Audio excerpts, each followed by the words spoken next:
Last one's great. Oh, okay. They only have We only went 11 seasons. It's cool though. Yeah, I like to have it like when I go Like you in your car, you got. That's a military thing that you still have to have permission for stuff. I am loving this spring weather we're having. Do whatever you want.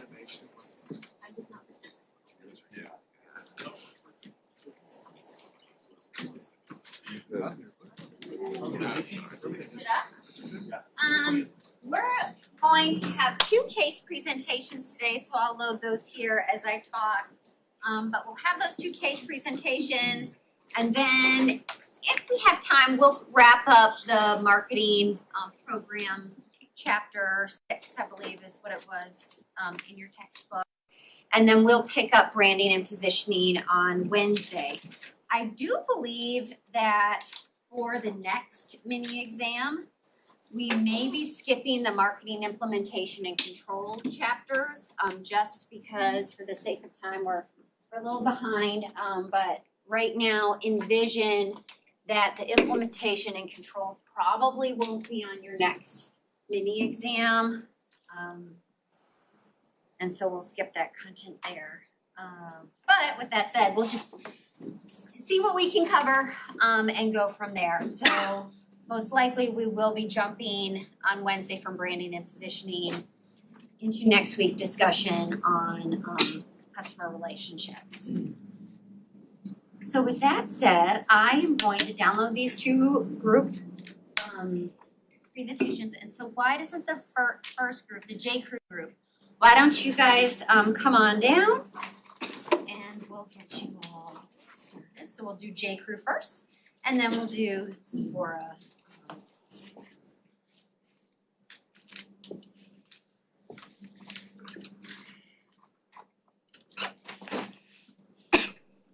And I believe one of the groups, is it your group, your member was out of town? That is our group. Oh, that's your group. That's your group. Okay, I knew one group had a group member that was traveling for another thing. Okay, here we go. Okay.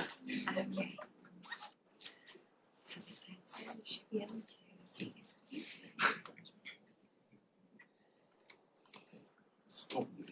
And you'll start when you're ready. All right.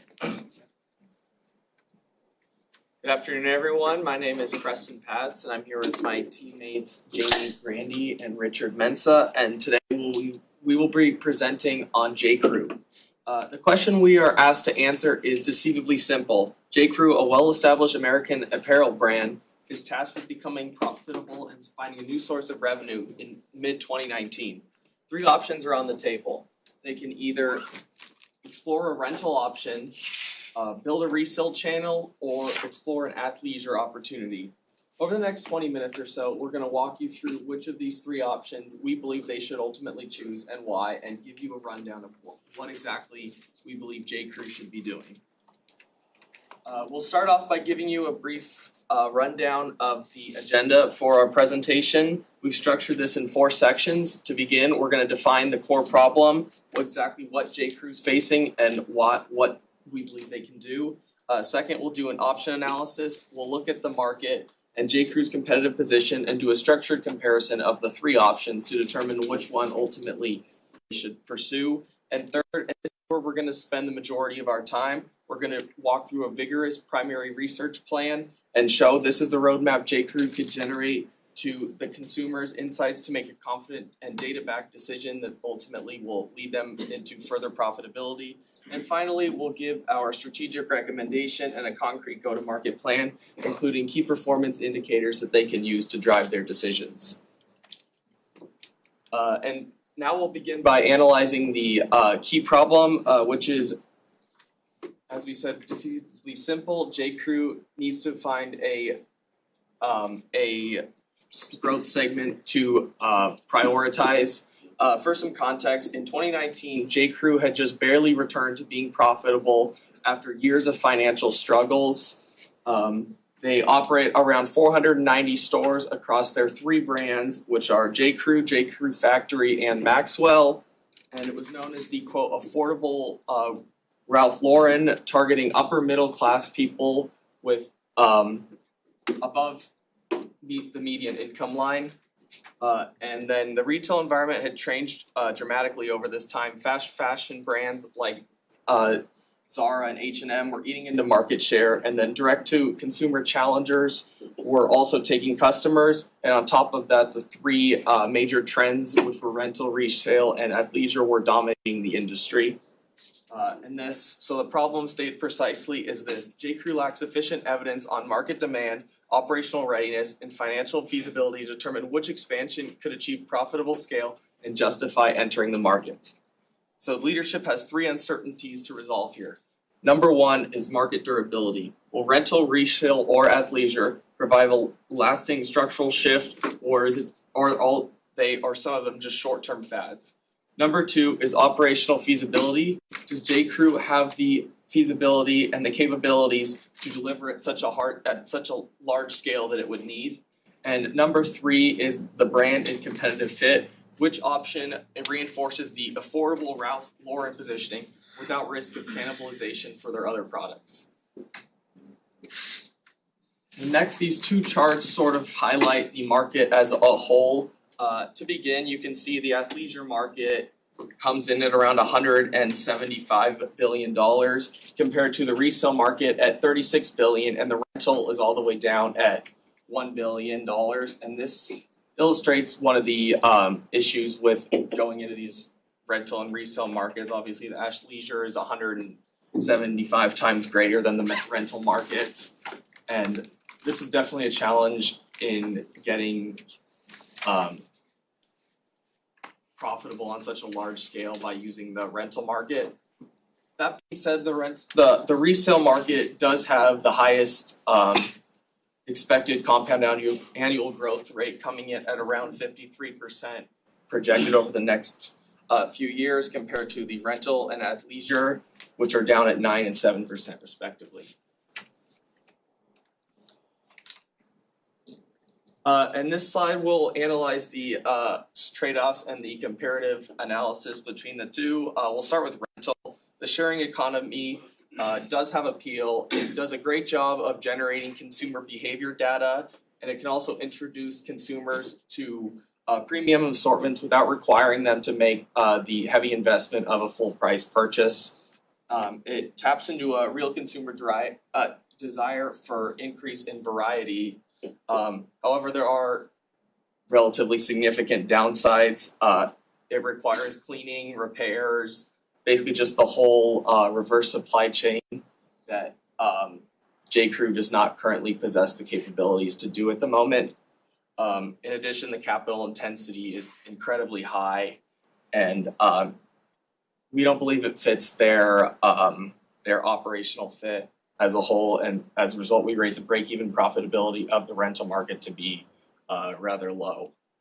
Resale is a bit more of an interesting story. The market is growing explosively, as we said on the other slide, a 53% expected annual compound growth rate. And then this does resonate quite strongly with Gen Zers, as well as sustainably minded consumers, which is increasingly becoming a larger share of the market. Capital intensity is quite low. However, the one catch is that retailers really do struggle to make a profit by going this route. Sourcing is complex, quality control is a significant challenge, and there is real risk of brand dilution here if the products are not tightly managed. And then go back. Yeah, oh, sorry. Going back to athleisure, this is where the data pretty consistently points here. It's the largest market share by a wide margin, and capital intensity is low. J.Crew can leverage its existing design. The only real issue is that it is a very diluted market. Competitors such as Lululemon, Nike, and Fabletics are quite formidable competitors, and it will be a challenge to generate significant market share in this product or in this segment. However, this is the segment that we believe to be the most opportunity for J.Crew. All right, I'll take it from here. Thank you, Kristen. Having gone through the option analysis with Kristen, we need to ask ourselves this question. What primary research should J.Crew conduct in order to validate the analysis Preston talked about? And how will this help them reduce decision risk? In doing this, we planned on conducting a 3-phase mixed method design, where in order to generate a decision grade insight. And with this, we've divided it into 3 categories, and it will be in phases. So we'll be looking at phase A, B, C. And with regards to phase A, we'll be focusing on the discovery and hypothesis refinement. And in doing that, we'll be running a 3-segment online bulletin board focus group. And we will narrow the group participation to around 12 to 15 respondents. And we'll also be looking at some key projective techniques, such as the free association to uncover spontaneous perceptions and associations. And we'll be looking at other 2 projective techniques, which is the brand personification and third-person exercise to reveal deeper attitudes and motivation among our respondents. After that, we'll move to phase B, which is more quant-heavy, because phase A will look at the qualitative aspect. So phase B will be more quantitative, where we'll be looking at quantitative choice modeling and pricing. Here, we'll do a nationally representative online survey embedded with a discrete choice experiment. We'll be looking at a sample size of around 12, a minimum sample size of around 1,200 respondents. What we seek to achieve here is to present a realistic trade-off where we will evaluate preferences across price point, product attributes, and brand combination. Right after that, we'll move to the final phase, which is the phase C. Here, we'll be doing in-market behavioral tests. We'll be running this test within a period of 4 to 6 weeks. And this test will be A/B geotext, and it will be a control text. And what we'll do here is match J.Crew stores with digital audience, and also track key or core metrics such as the conversion rate, return rate, attachments, addition to carts, and as well as repeated purchase behavior among our consumers. After all this, we will need to make a financial decision. And then what we plan doing is that the financial decision framework will help us.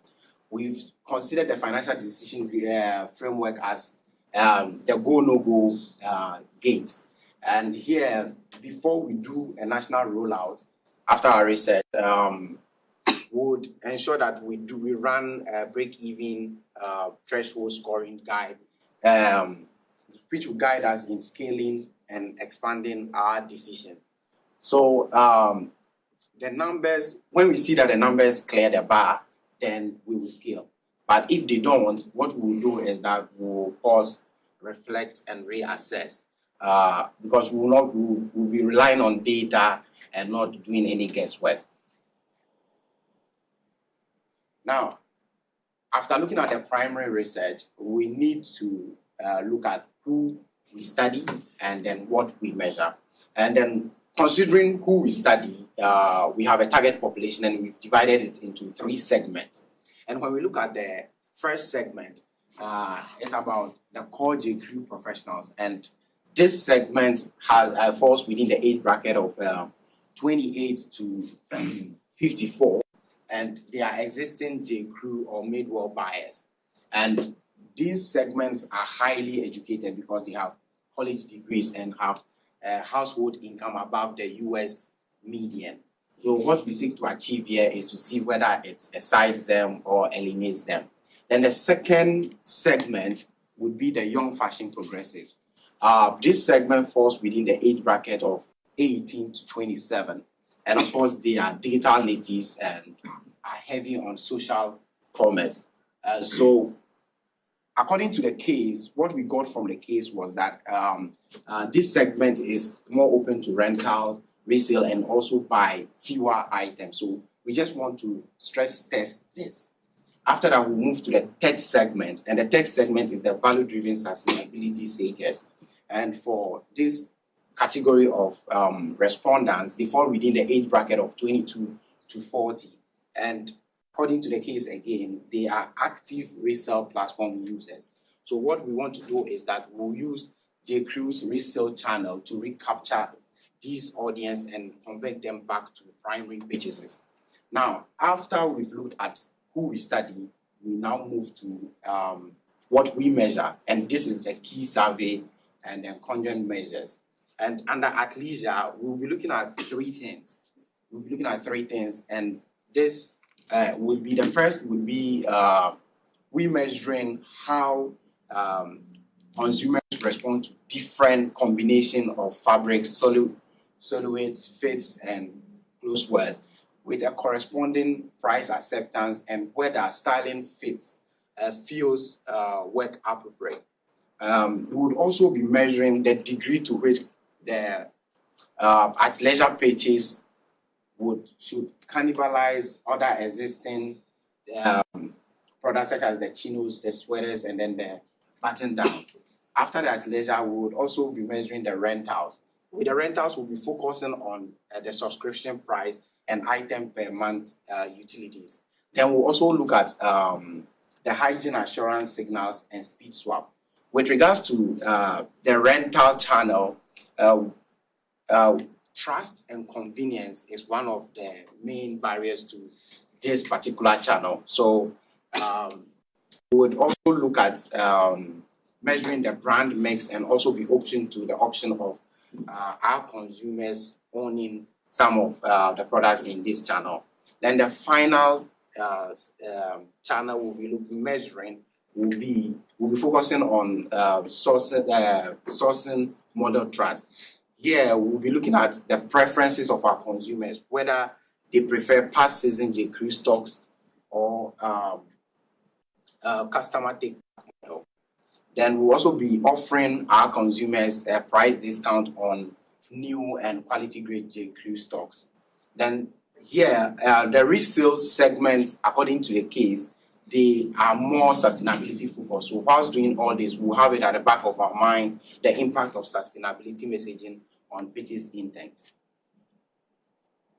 Now that we've looked at the clear picture of the problem, the option analysis, and then the research plan, we will now walk you through our recommendation, and Jamie will help give insight on that.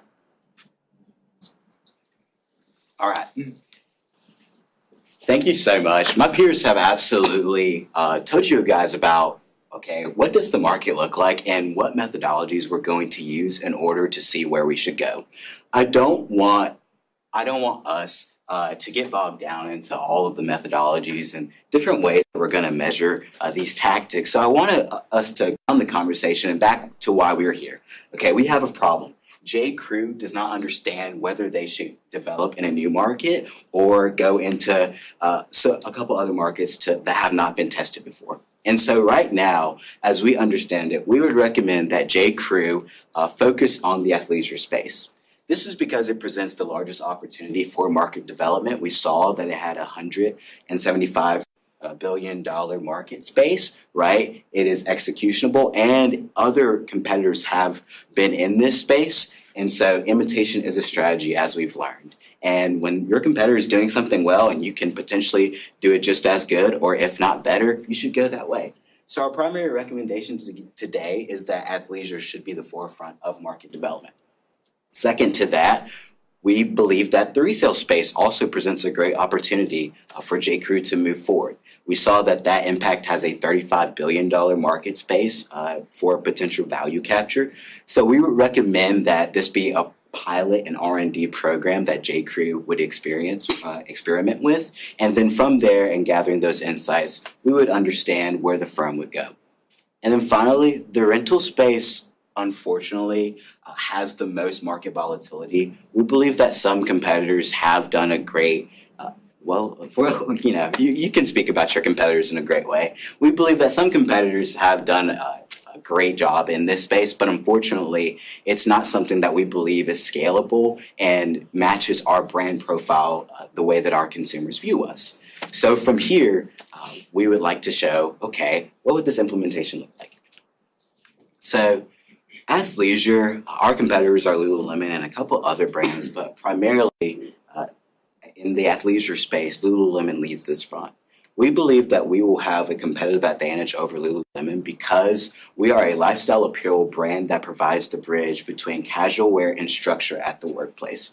From here, we would advise that, honestly, we imitate a bit of what Lululemon does with their marketing, their market basketing with their core products in order to make sure that we're driving revenue, but also making sure that we're staying true to our brand and leading in that cost leadership. That is how we sustain our competitive advantage. So from here, we would recommend that the firm would invest in just elevated basics. We are the structure between that casual wear and that structure at the workplace. As far as the marketing channels and the pricing, we would lead on the cost leadership. We don't want to sacrifice quality, but where we compete is making sure that we are the affordable Ralph Lauren, as Preston said.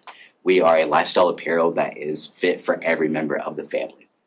And then making sure also, again, that we're marketing our products together. That is how we will attract new customers, making sure that we're capturing value in the most effective way possible. And then finally, as far as marketing, we want to leverage something that competitors oftentimes do, which is utilizing influencers.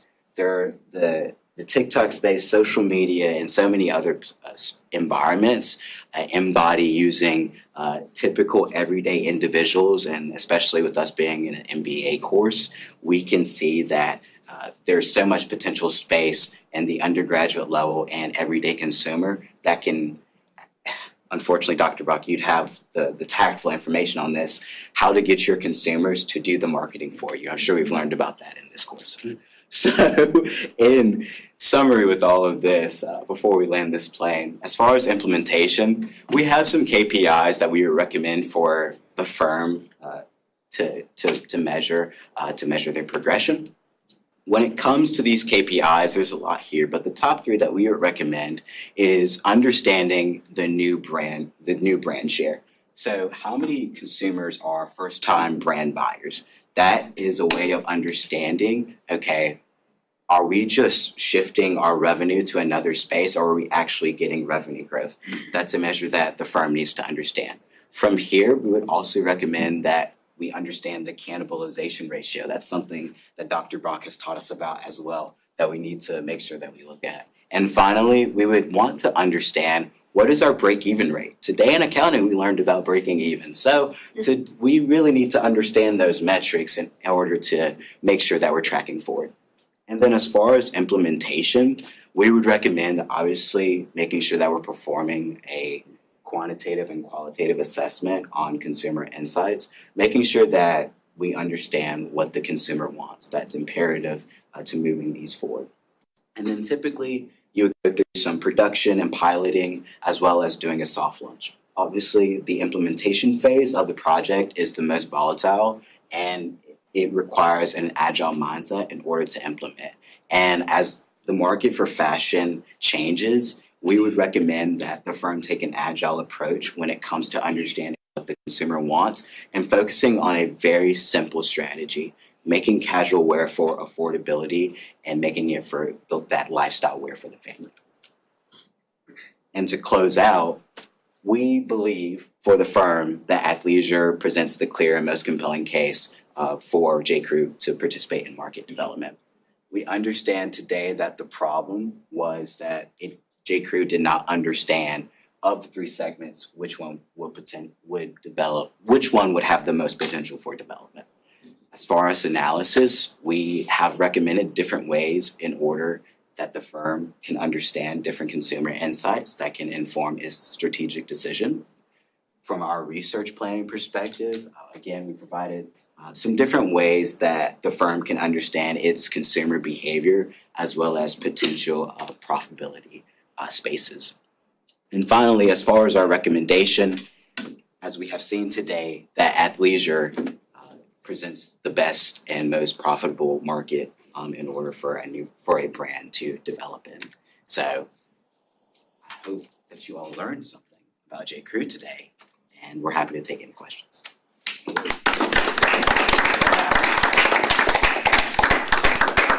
Any questions for this team?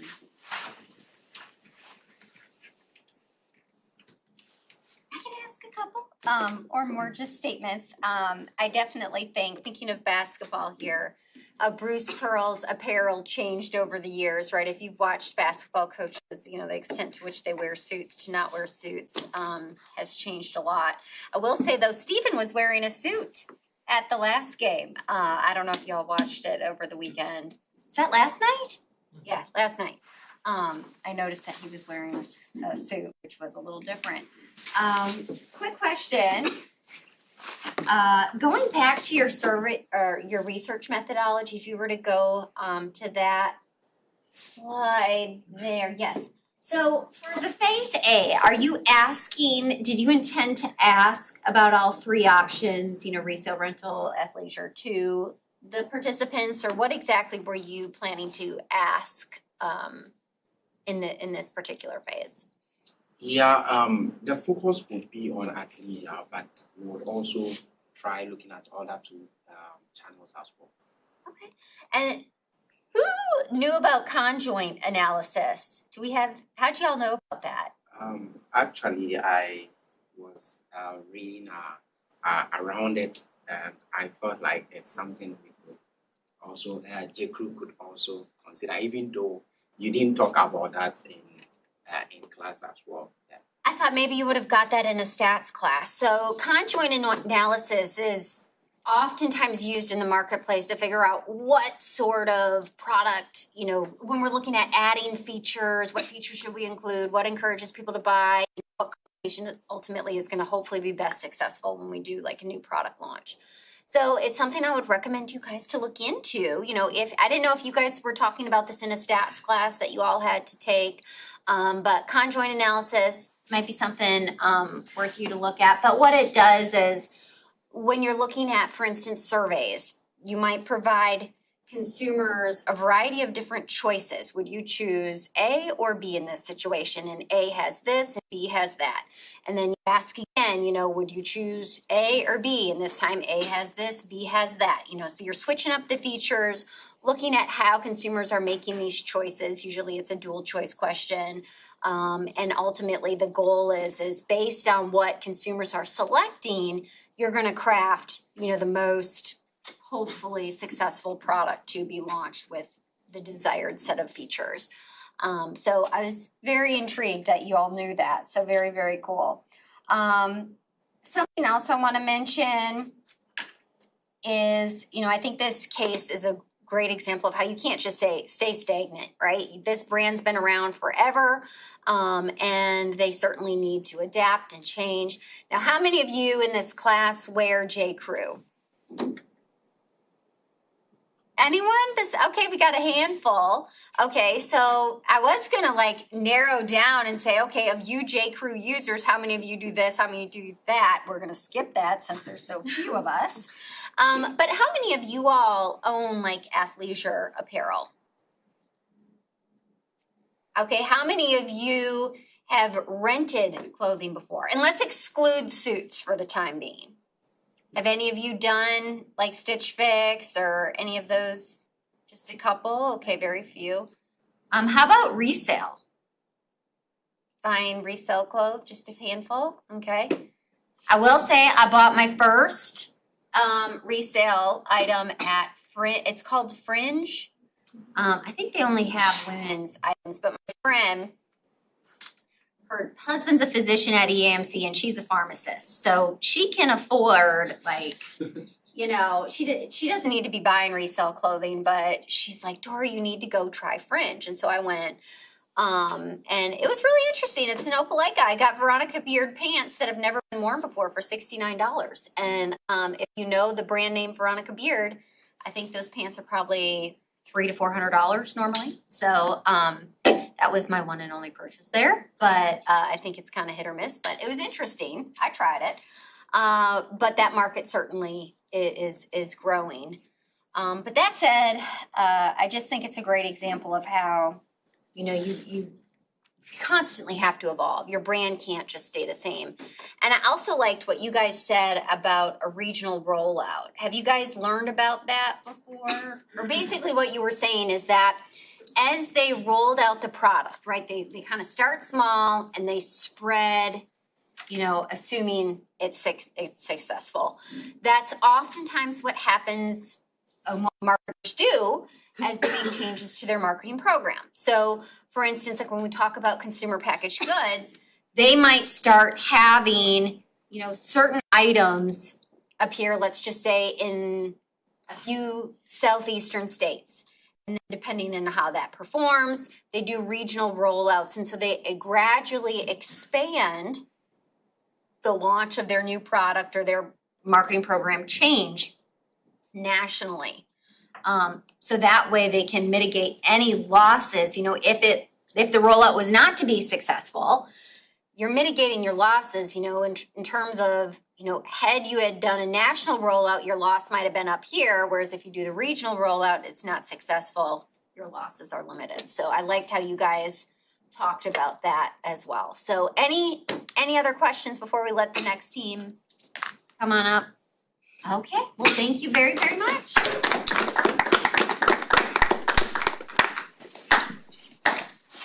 Thank you.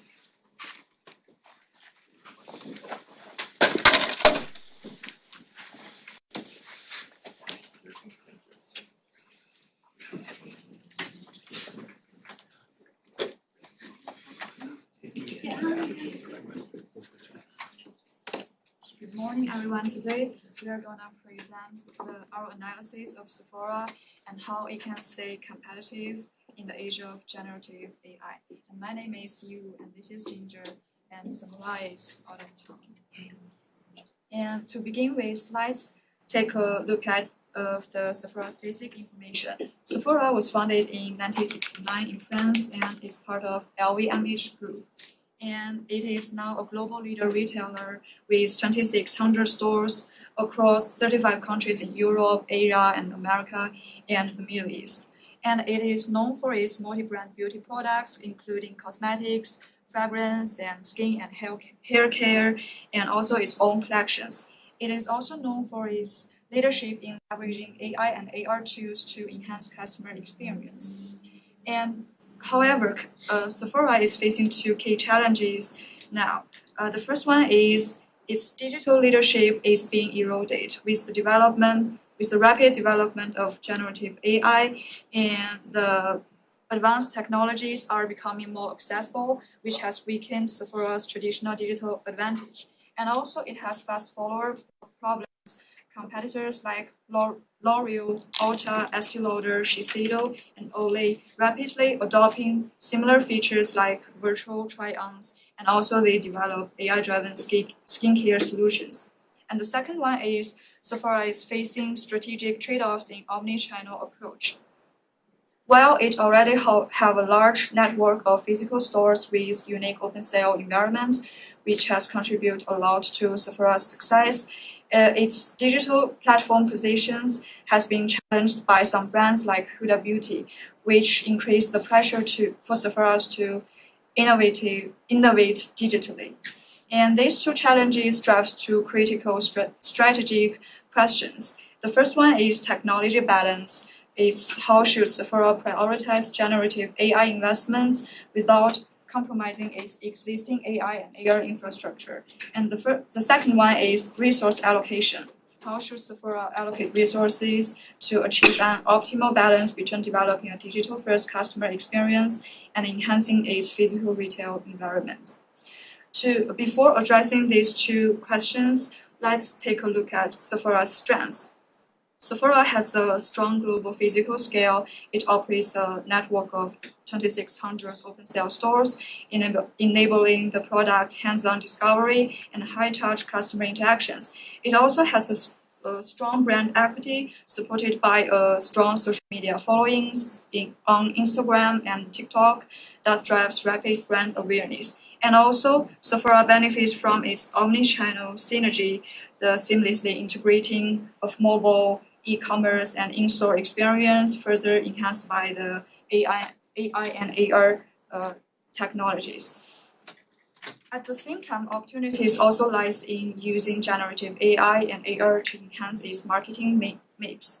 For products, Sephora has opportunities to use AI to power their personalized experience by providing virtual consultations for skincare and fragrance, or they could using AR-driven digital try-ons to enhance consumers' decision-making processes. For price, Sephora could leverage AI to do some real-time pricing adjustments based on the market demand and competitor data. And for promotion and loyalty programs, Sephora could leverage generative AI to create some personalized content and virtual influencers to promote the interactions with customers.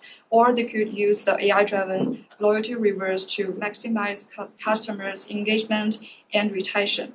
And for Place, Sephora could also could further enhance their online AI tools to further promote their omnichannel seamlessness. With these strengths and opportunities, our next step is to better understand our customers. I'll hand it over to Ginger for the next part. Okay. Hi. And we're going to talk about we created like two personas, both for Generation Y and Generation Z, and to see what are they really thinking about like purchasing processes and what are their differences. And Generation Y, Intentional Samantha, and she was a 33-year-old accountant and a mother of two. And Social Ashley, she was a 21-year-old senior marketing student. And for Generation Y, they're really busy in like dealing with families and working. So their goals will be to have a efficient shopping process. And since that they already have working experience, so they have saved some money. So they're seeking for high quality and consistent product. And also they like to ask for advice to make sure the product fits their skin type. And the challenges here will be that they won't find a product in a short period of time because they're busy individuals. And preference here, they're really smart shoppers. So they really like Beauty Insider loyalty program because that they can turn their everyday makeup expenses into tangible rewards. And they also like omni-channels that makes their purchase more quickly and efficient. And for Generation Z, they're pursuing for popular trendy products within accessible price point. And challenges here will be that trends fade away quickly and there's lack of brand loyalty. And preference here, they're really into social media platforms such as TikTok and Instagrams.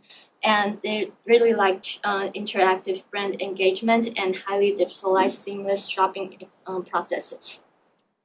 And now I'm going to introduce the customer journey maps for both generations from awareness to post-purchase.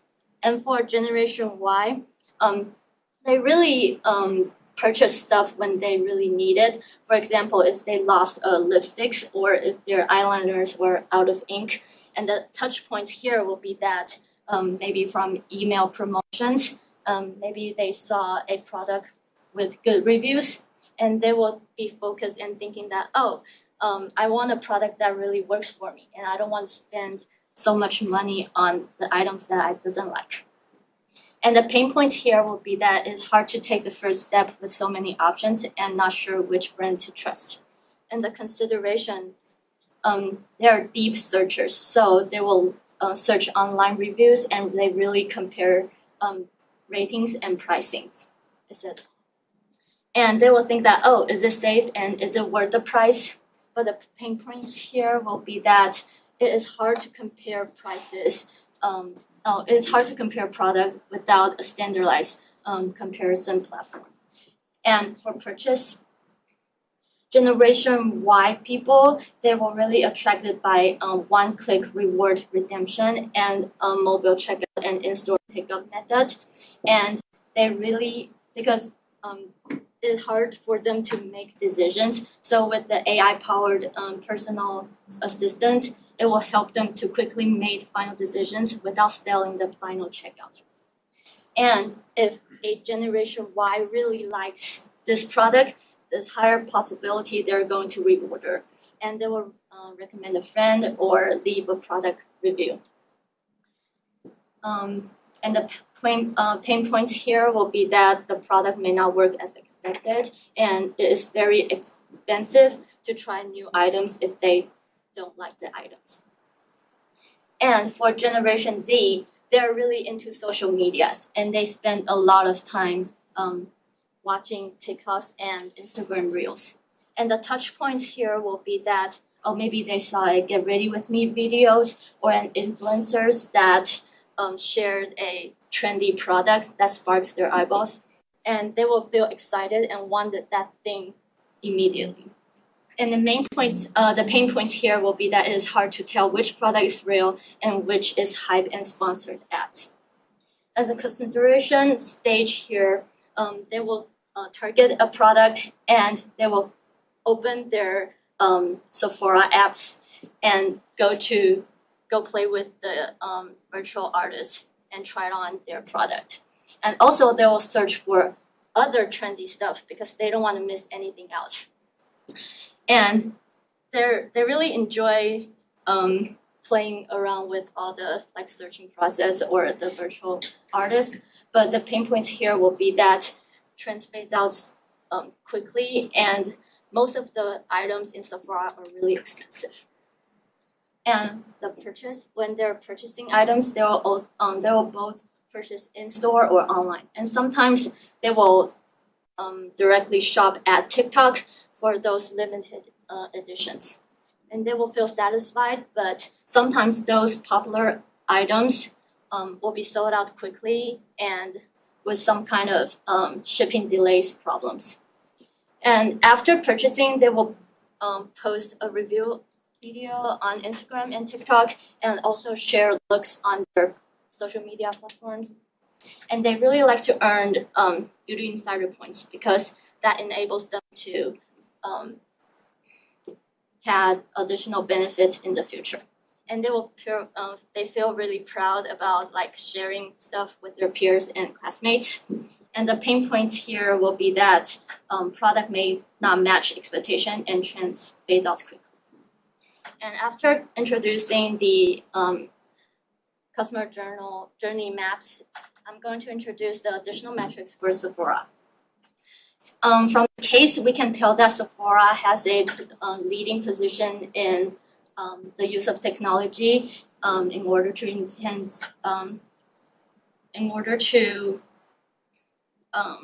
enhance its customer experience both through physical stores and online channels. But there are additional metrics beyond the ROI that can help Sephora to enhance their decision-making and strategies. And first, conversion impact by technology. This measures whether a digital channel actually influences a customer to make purchases rather than just clicking on links to view available items. For example, this will tell if the AR virtual type try-on or the product recommendation in the apps leading to purchases and generate revenues. And the actual metrics here are conversion rate by features, incremental conversion lift, and conversion rates. And second is customer segmentation performance data. We all know that Sephora's product cater with different segments, from younger generation to older generations, and from different people with different skin color. So Sephora really needs to know the metrics on the preferences and responses of different segments to the various channels Sephora has. And the metrics here are conversion rates by segments and the engagement rates by segments. And the third one is engagement metrics for digital tools. This metrics measures if those digital tools used by Sephora are being engaged and used by customers. And the metrics here are feature adoption rate, product view per visit, and time spent on channels. And now Iru is going to talk about the recommendations for Sephora. Based on the previous information, here are our recommendations for Sephora. And for the technology balance questions, we propose 3 recommendations. The first one is generative engine optimization. Today's consumers are overwhelming with information and increasingly rely on the AI tools such as ChatGPT to simplify their decision-making processes. So that means Sephора's marketing and content creating team could optimize their product descriptions and keywords to like those kind of generative AI tools to give these recommendations for their products as preferred. And the second one is enhancing personalized content for consumers, such as the personalized routines and tutorials.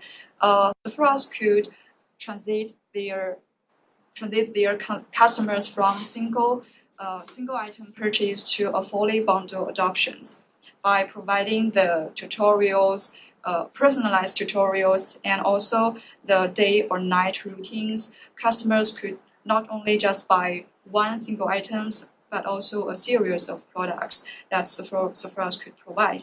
And this is also a good way for Sephora to create a perceived value of savings for customers and also efficiently increase the average order value for Sephora. And the third one is AI and robotics for product customization. Instead of only having virtual try-on features for customers, Sephora could further enhance their AR technologies to provide some personalized makeup suggestions based on different customers' skin types. And also, this is a good way for Sephora to showcase their private label brands, which could mean additional revenue generation. For the question 2, the resource allocation, we propose 2 recommendations. The first one is partnership to serve multiple segments. We recommend Sephora to precise marketing segmentation, and by partnering with the right experts and influencers within each segment, Sephora could deliver targeted advice that resonates. And also, Sephora could, and also by hosting the in-store events and meet and greets events, Sephora could drive offline traffics and allowing customers to test on new products and also build a deeper emotional connection with Sephora, to make customers to build a deeper emotional connection with Sephora's brands. And the second one is customer loyalty rewards, such as Beauty Insider program. The loyalty programs are a great way for Sephora to collect first-party data based on customers' purchase and browsing habits. And Sephora could leverage this kind of data to providing customers with personalized rewards and also keep some inclusive rewards for in-store shoppers. And also Sephora could give the beauty advisors access to customer loyalty profiles. In this way, Sephora could encourage customers to engage in multiple channels and particularly in the physical stores. That's all. Thanks for listening.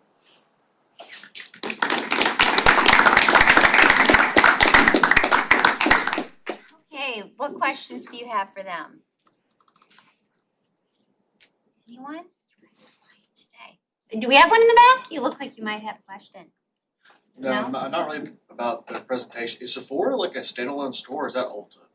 It is, it's very much like an Ulta, but I would envision, and how I characterize Sephora, is that it's a little more upscale than Ulta. I think the brands that Sephora carries are more of your prestige brands. Would you guys agree with me, for those who have been? Yeah, so it's like your more expensive brands, put it that way. Similar to Ulta though, but a little bit higher end. Gotcha. that how you guys would characterize it? Yeah. Yeah? Yeah? Okay. So one thing I want to point out about this case, well, there's lots of things. One, the case talks about virtual reality a little bit with cosmetics. How many of you have experienced virtual reality in shopping for other items? Yeah, what have you used it? I was thinking augmented reality. Okay, well, what have you used that with? Amazon has a augmented reality portion where you can you scan your room and you can place the object that you're looking to buy in your room so you can see the actual size within the space. Yeah, and so it's not just cosmetics here, right? Like virtual reality and augmented reality, you can see it with like paint colors. You can see it with furniture in your home.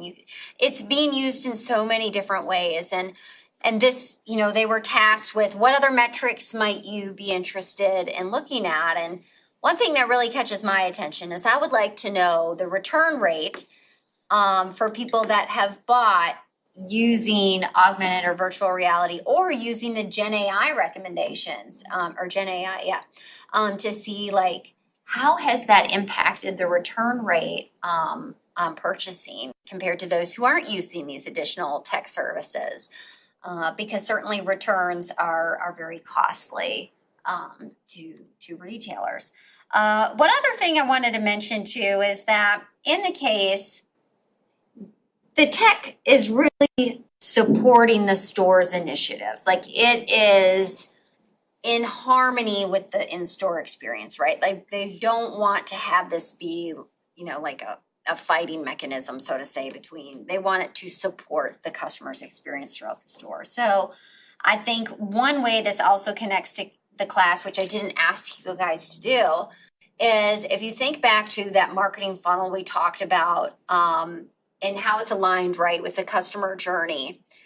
Technology is really supporting the customer throughout the entire funnel. It's used in different ways. And so, and especially with the in-store experience, what that's like. Technology is used in the store. I don't know if you guys talked about how tech is used in the store so much, but technology is used in the store by sales associates to help them in recommending products for their customers. Let me see here if there's anything else I want to mention.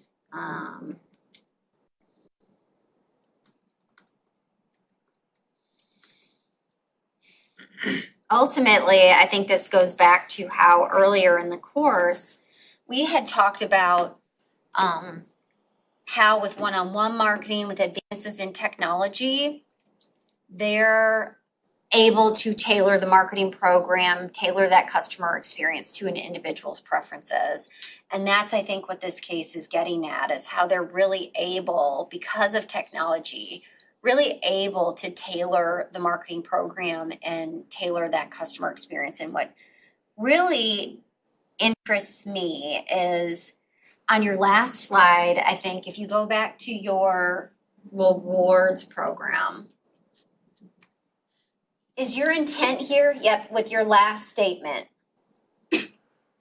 Your next, sorry, that one. Oh, nope, this one right here, yep. Oh, go back, that one. Okay, yeah. So is your intent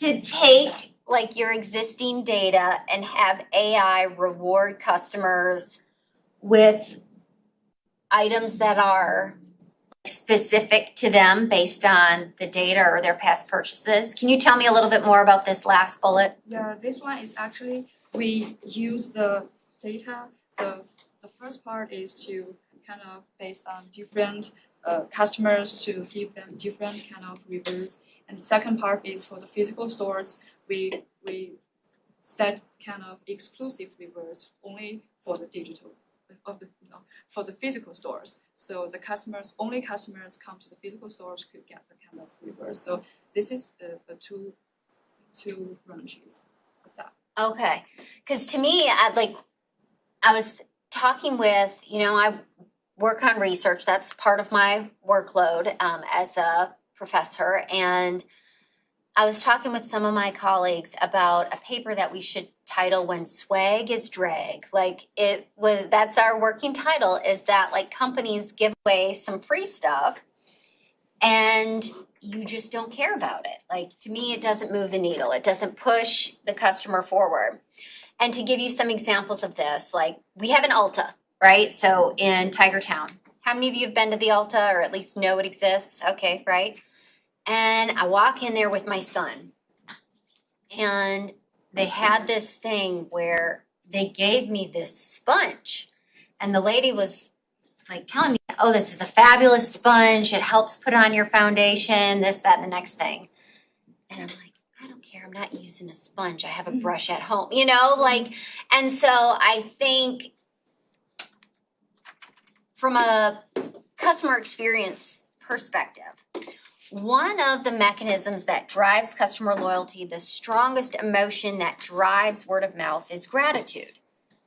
Well, in order to feel grateful, you need to feel like you've been given something of value, right? Like that's part of the mechanism, is someone has done something for you and you appreciate it. What they did was valuable to you. And you can think of it from a loyalty rewards perspective. The company gave me this and I appreciate it. And I hate to sound ungrateful, but I'm just going to tell you, I don't know that I felt grateful for that sponge.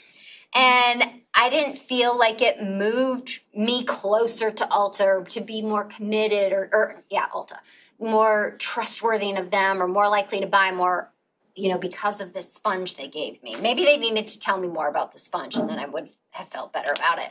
But anyhow, I just think like rewards are so critical at eliciting, for instance, gratitude in customers and keeping customers, that customers feel special and that they're treated well.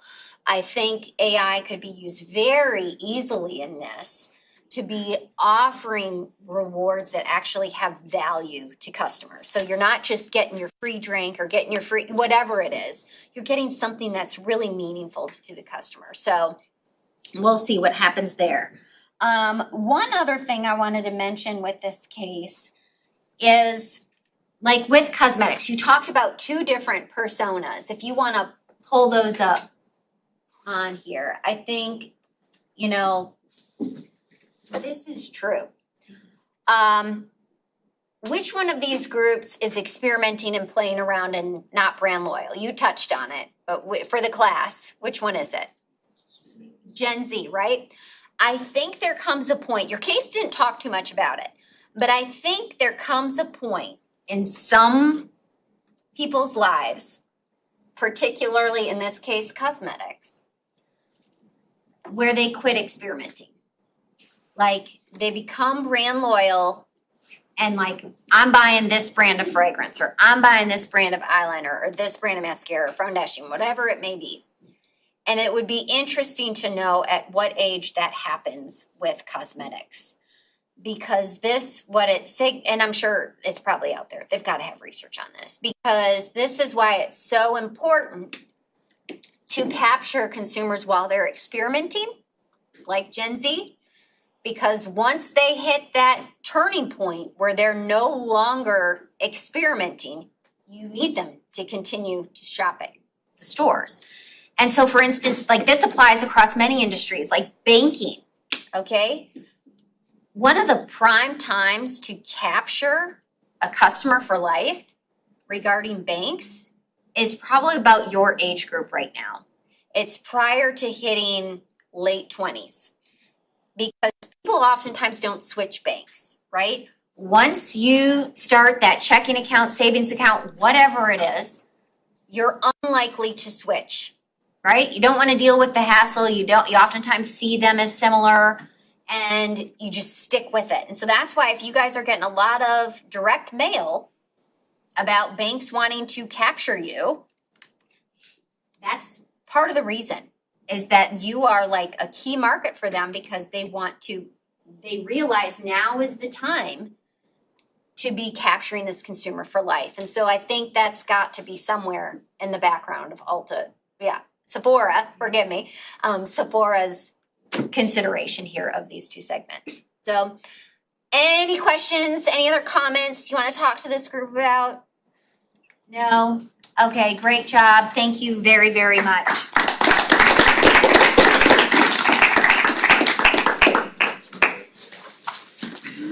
Okay, so let's switch gears and briefly talk about personal selling.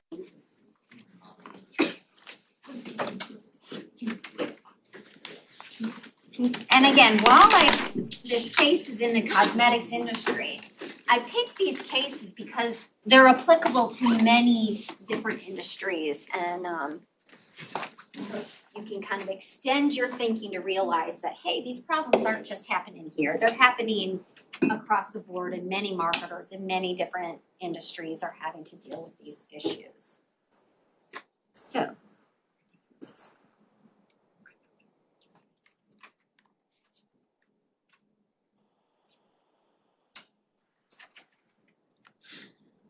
I already talked about sales promotion because I remember I noted that.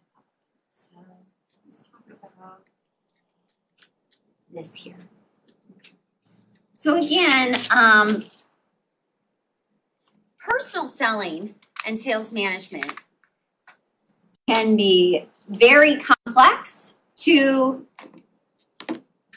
very simple, right? Like to me, selling a lipstick is pretty easy, right? But if you're starting to sell a medical device or an elevator, or you're selling or leasing trucks for Penske. Do you guys know about Penske? I was shocked to learn. And by Penske, I think they're yellow and black trucks that you see on the road. Do you guys know that? The majority of their business is not that business. The majority of their business is actually contracting trucks for instance, like distributors or the B2B industry, in which these companies create a leasing agreement with Penske for 3 to 10 years. Okay, so the majority of their business is actually in that contractual sales space.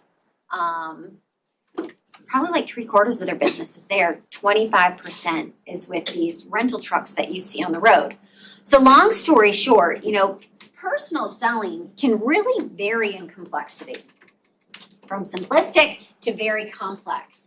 And as a result of that complexity, I'm going to kind of skip around here a little bit, is one, oftentimes these firms who engage in B2B selling or engage in personal selling have their sales reps go through extensive training. Okay? Even when I talk about selling lipsticks, Estee Lauder, who owns many different brands, I used to be able to name them all, I can't anymore, but they would send their sales reps to a school where they got trained on how to use the products and use them on customers. Waste Management used to send their sales reps to Chicago so they could be trained on all the different services and sell waste management products. Oftentimes medical sales or medical device sales send their reps to a school, they get trained, and if they don't pass the test, guess what? They're not working for these pharma firms anymore. Okay, and so because they're oftentimes, they're selling complex products, and so training is oftentimes required and expected because your best salespeople are the salespeople who know what they're talking about, like they know the product and they love the product. Okay, so I would say if you're ever into sales, you should be selling something you truly are passionate about. Okay, it'll also affect your take-home pay, I would say that.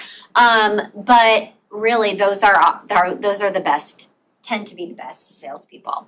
Now, why I say personal selling and sales management can be expensive is simply because when we talk about how salespeople are compensated, I know I talked about spiffs before in the cosmetic industry on top of commissions and their base rate, but it can be not very expensive to train these folks. And imagine the amount of money, for instance, some of these pharma firms have invested in their sales reps to train them, and then they end up being let go. right? So it can be very expensive to train, but then it's also very expensive to retain and compensate. So firms that have a lot of personal or who rely heavily on personal or professional selling, they'll have, territory plans and quotas and all of these things that really should be given a lot of thought. But ultimately, people in sales can make a lot of money if they do the job well. And it can be very expensive to keep them. I mean, I was talking with, I'm forgetting his name, but he was here last fall talking to our undergraduate personal sales management course. And he was in tech sales. And he was talking about how he was making more than the CEO of his company. Or I should say of the prior company, his prior employer. Because he was getting these commission checks like lots and lots of money, folks. And so there is a lot of potential in sales, but I will say it takes a special person. It takes somebody, I know Kevin, your dad's in sales.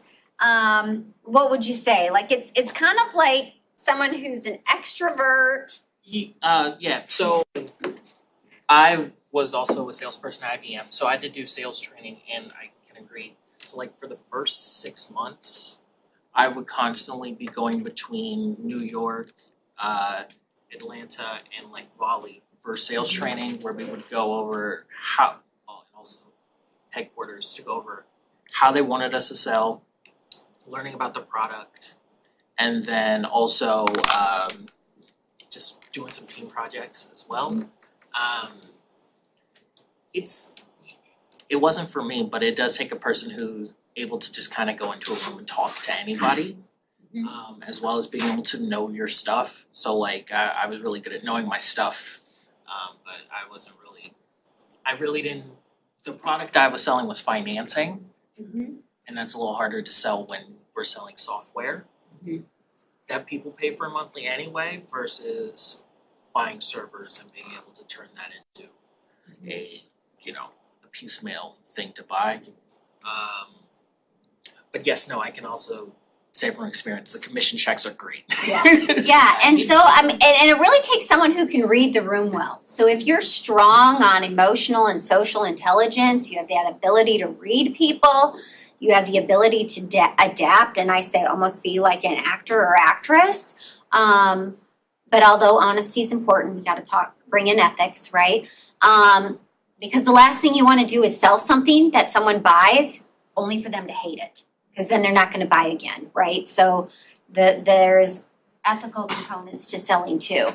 But I really think it's a fascinating role if you ever choose to be in sales. So salespeople can have different roles. I have that on here. So usually at larger firms, there's different roles that people may take. Like they might have an SDR role, or like a sales development role, or a BDR role. Their role is mainly in prospecting and qualifying leads. You also can have other roles like account executives who are generally involved more so in closing deals. You can have retention specialists who their job is to, for instance, if you're calling HelloFresh and you're canceling, their job is to hopefully retain you, or like you're canceling your cable or whatever it may be. So some have more retention type roles. And we can also talk about the difference between inside versus outside sales. So inside sales are generally office-based, cold calling, kind of more the BDR, SDR roles I talked about. Where outside sales, they are more relationship building, more travel. For instance, I had a friend who was very high up, or her husband was very high up at BlackRock in sales, and he was traveling about 4 nights out of the week, so out of a weekday. So got compensated very well, but it was also gone a lot. And so it just kind of depends what you're really into, but he loves it and has been there for many, many, many, many years. So there's very different roles with professional selling. And again, I talked about them being trained. And ultimately, relationships and personal selling are very critical. Okay. oftentimes what happens, it's a concept that is called salesperson-owned loyalty. How many of you guys know what a non-compete agreement is? Okay, so explain it to the class. Someone explain what a non-compete agreement is. You look like you want to. I do. Yes, you do. You can't go from like a company that sells to, I don't know, like schools or whatever, and go to a different company that sells to the same kind of market. Yes, it's for a certain period of time, right? So it's a contract you might sign with an employer that says, hey, if you leave us, you're not allowed to go work at a competitor for X number of months or a year, whatever it may be. And what happens in sales is oftentimes there's called salesperson-owned loyalty, in which the buying company will develop such a strong relationship with that salesperson where that salesperson, if he or she were to leave to go to a competitor, oftentimes will bring those clients with them. Okay, because those relationships are so established. There's a lot of trust that's built up there. And it's very common, you know. I mean, I even just think about it in the B2C world, in which, you know, I have a friend who switched from selling at, State Farm, to now selling at Alpha Insurance. You guys familiar with that? And so switched companies, and, you know, it's tough to navigate that. And sometimes, you know, your employer won't, you know, when you have a prior client come in, and of course your prior employer won't say, oh yeah, he's now with so-and-so, or she's now with so-and-so. I have a friend who's dealing with that for her own eye care business too, because she opened up her own practice. So anyhow, you know, these relationships are so critical. We've talked about the importance of having long-run relationships, and oftentimes there's a lot of trust built up between the buyer and the seller. And so that salesperson-owned loyalty is very critical. I also will say, so I should probably back up and say what personal selling is. It's certainly paid. So it's paid personal selling from the selling organization to a buying organization or an individual end user. So the salesperson's role is to ultimately inform or educate customers and persuade them to buy from the selling firm. Personal selling is heavily used with a marketing program, particularly when we think back to the distribution and the marketing channels. We talked a little bit about a push versus pull strategy. So personal selling is heavily involved in that push strategy when you're trying to get your intermediaries, your wholesalers, your retailers to pick up your product. Okay, so we see a lot of B2B sales. Many of our undergraduate students go into B2B sales and work with some of our corporate partners. But it's very important in a firm's marketing program, especially when you're launching new products or making changes to your marketing program, because your sales reps will need to have to be able to explain that to your existing clients. So with that said, I'm just gonna leave it at that for today because it's about to be 12:15 here. Any questions about this? I know you've got your project coming up. I know we're gonna be done like end of the semesters in 4 to 5 weeks, I think, maybe even less than that. I'm not sure. I'm afraid to look. But with that said, please don't hesitate to ask questions as you work on those projects. I know we're nearing the end of the term, and I will see you on Wednesday.